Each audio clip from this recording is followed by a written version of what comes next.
Okay.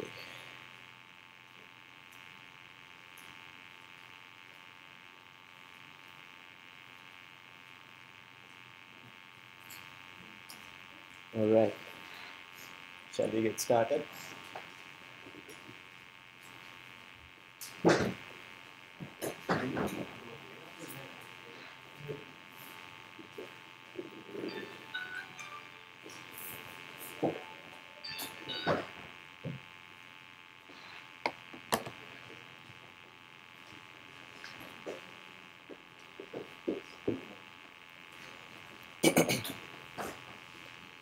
Okay, let's get started.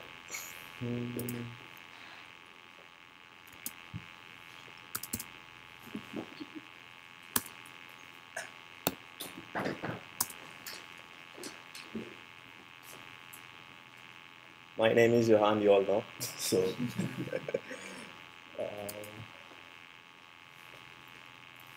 the topic of the session is, do you know JavaScript?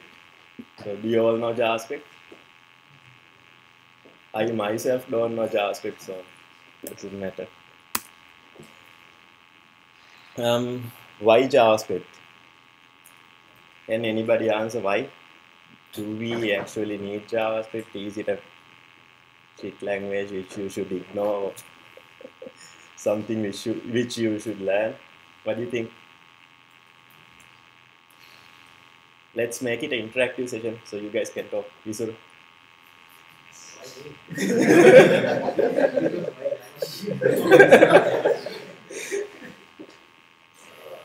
JavaScript makes it easy for your web applications. It's makes it the so like if you want to put the processing layer to the client side, then JavaScript is one of the setting areas because most of the browsers they support JavaScript. The alternative web applications like Java apps or something, but there is a Java app that's really powerful, and there is another alternative called action script which Flash uses. So Flash is even going out because there are a lot of security concerns. Exactly. So, like Isuru explained, JavaScript is crucial if you are building a web application. And again, it's not only for web. At the moment, you can build server-side applications as well, and there are a whole lot of applicabilities like when it comes to JavaScript. And there was a meme saying even my refrigerator has JavaScript on it. So everywhere you go, you can find JavaScript. So it's something beneficial. Like if you learn JavaScript very well, you will get the benefit of understanding the code, whatever the things going on in all sorts of platforms. So that's what. And first of all, like the earlier session, I have prepared a set of questions for you guys before even getting started, just to get an understanding whether you guys have a good idea about things. So if you can answer all of these questions, I think no point of sitting in this session, so you can leave.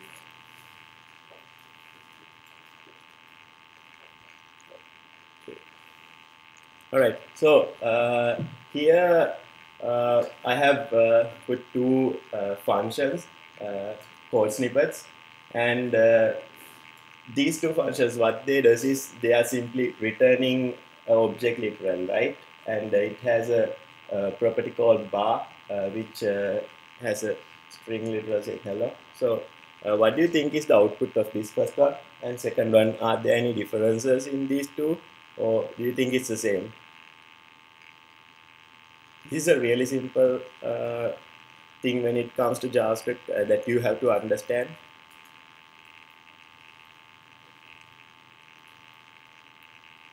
Can anybody answer? Apart from whoever is working on JS projects.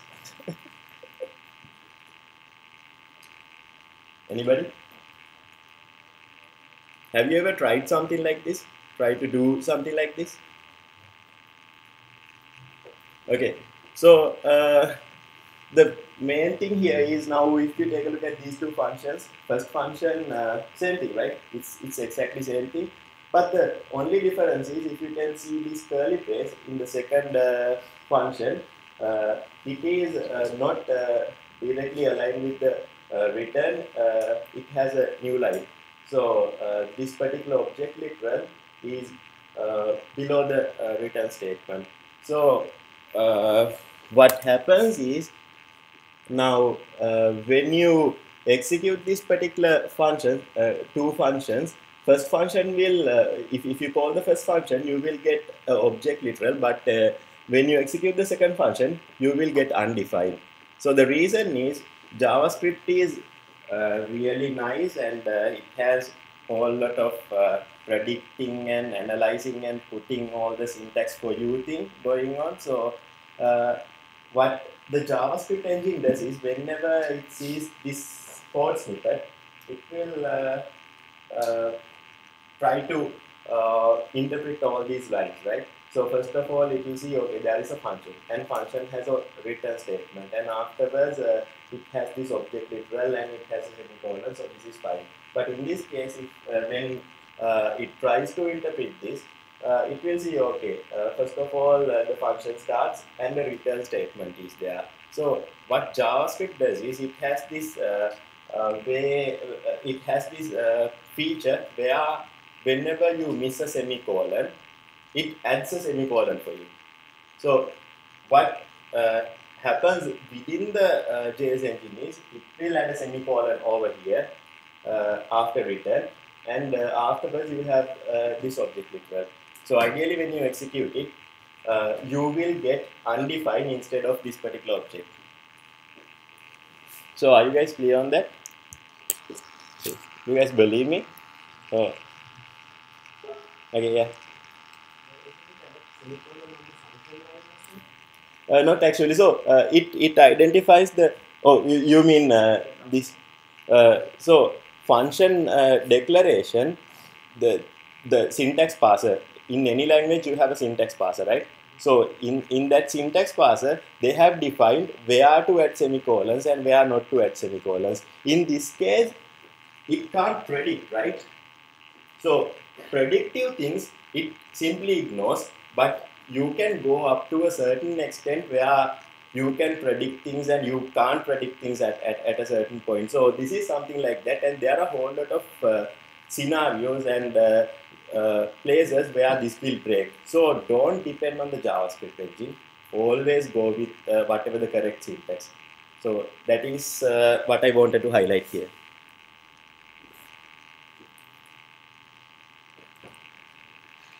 Okay, so can anybody answer this question? So here what's happening is we have an immediately invoke function, and within that we have a set of console logs, and 3 of them are wrapped within timeouts, set timeouts, and it's simply what it does is it simply log in the numbers 1, 2, 3, 4, 5. So what do you think is the output of this?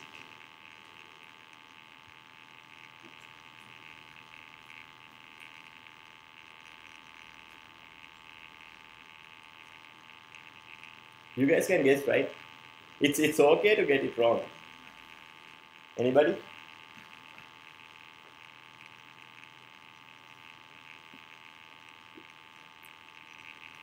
No idea.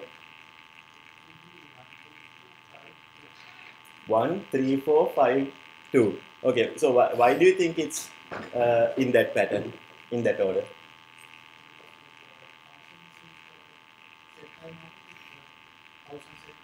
Okay, 1,000 seconds, and afterwards, other two are 0 seconds, right?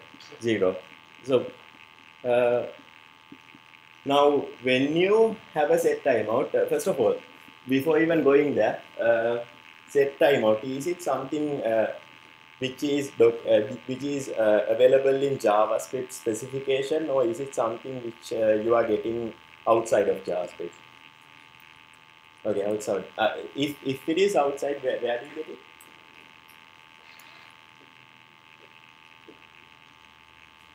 Others also can answer. Okay.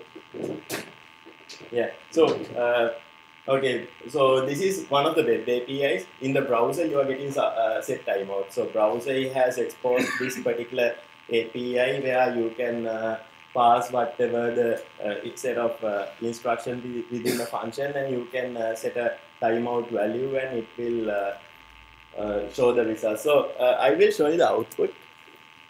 This is the actual output you are gonna get. So now can somebody explain what's going on? Why we got 1, 5, 3, 4, 2?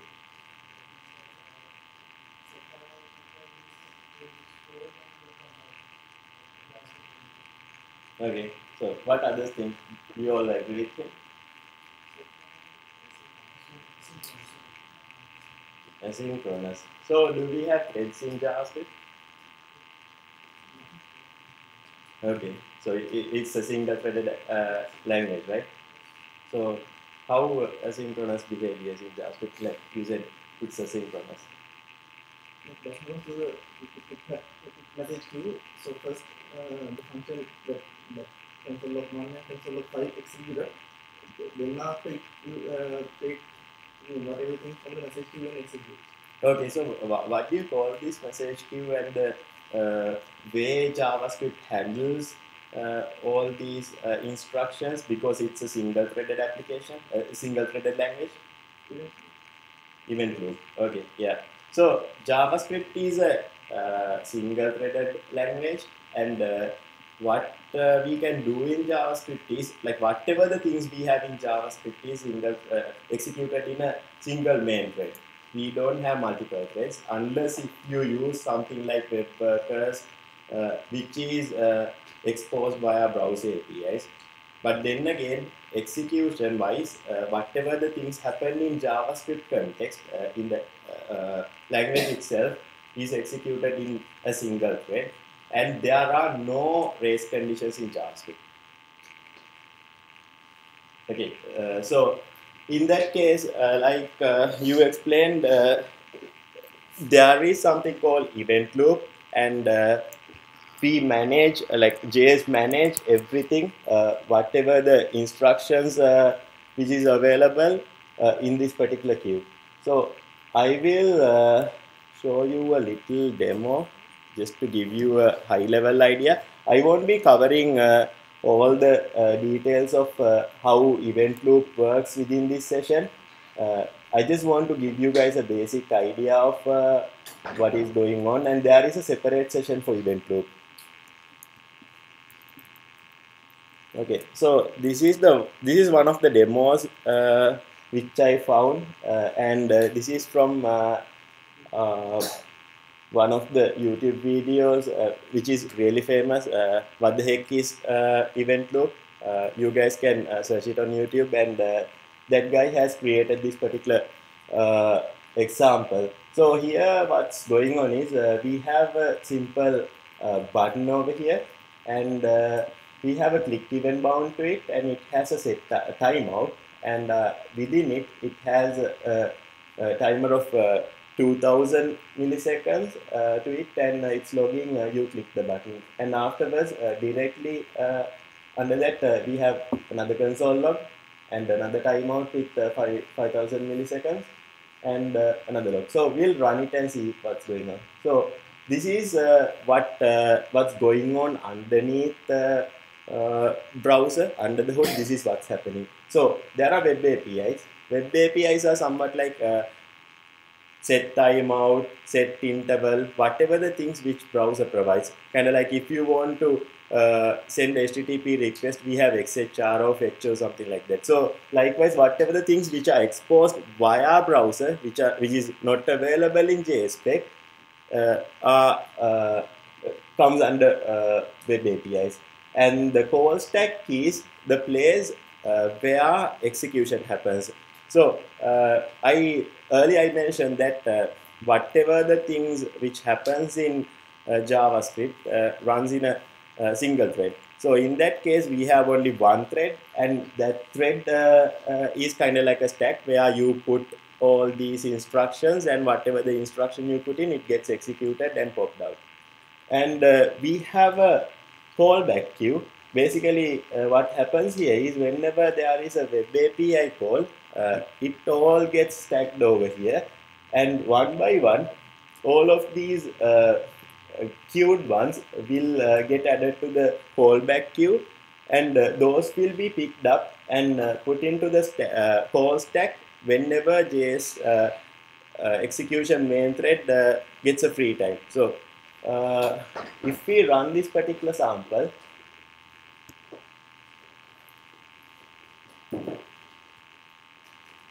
so first of all, what happened was let me show the console as well. You all will get a good idea.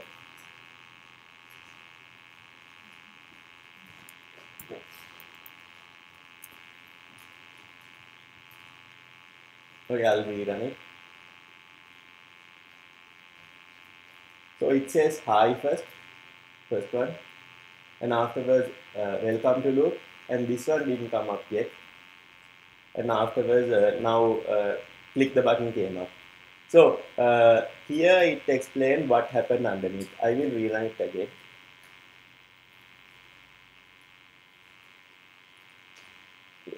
Let me clear it.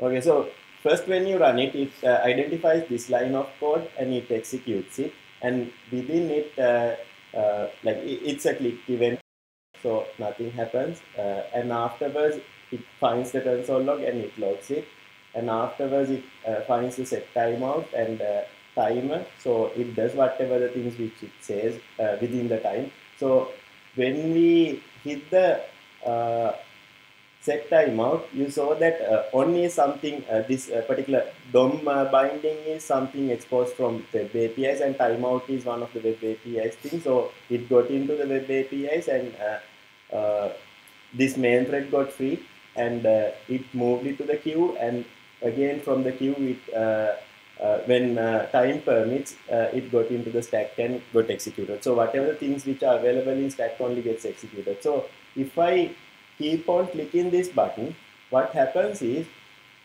all these button clicks itself has a timer in it, and all these gets added to the web APIs whenever the callback queue something is getting called. So in callback queue, whatever the callback, if it has this timeout or whatever the web API, it gets executed, and whenever time permits, it runs the inner function, whatever the callback function within the call stack. So this is a bit complex to explain in a session like this where we are trying to cover the basics. I just want to give you guys an idea of the language itself, that it is single threaded, and it executes whatever the script or instructions you have within a single thread, and we don't have such concept called threading over here, and any of the side effects related to threading. So all the things related to asynchronous behaviors are exposed via the browser APIs. So are you guys clear on this? I don't want you guys to understand event loop very well, because that is not the thing which we are trying to cover here in this session. I just want you guys to get a very basic idea of what is going on. Right now, if you find something like this, a code with a set timeout, just have the understanding that it doesn't behave the way you think it behaves, and read a bit about event loops.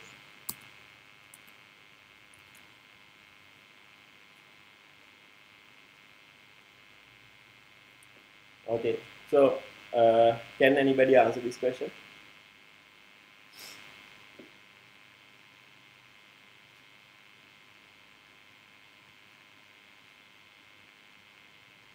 So if I explain a bit, there is a function, uh, read huge list. So think that this particular collection, uh, this is returning an array, and it has a lot of items, like million items or something. And we have this recursive function, and what it does is it is gonna pop an item from this particular list. If that item, if there is item exists, then again call this particular function. So when you call this function, what happens underneath is it will go on and on and on until all of these items, all of the items in the list are exhausted. So have you guys ever come across the Stack Overflow error? So here, in this case, if you have a huge list, Stack Overflow error will come up. So how do you solve this? First of all, what is Stack Overflow?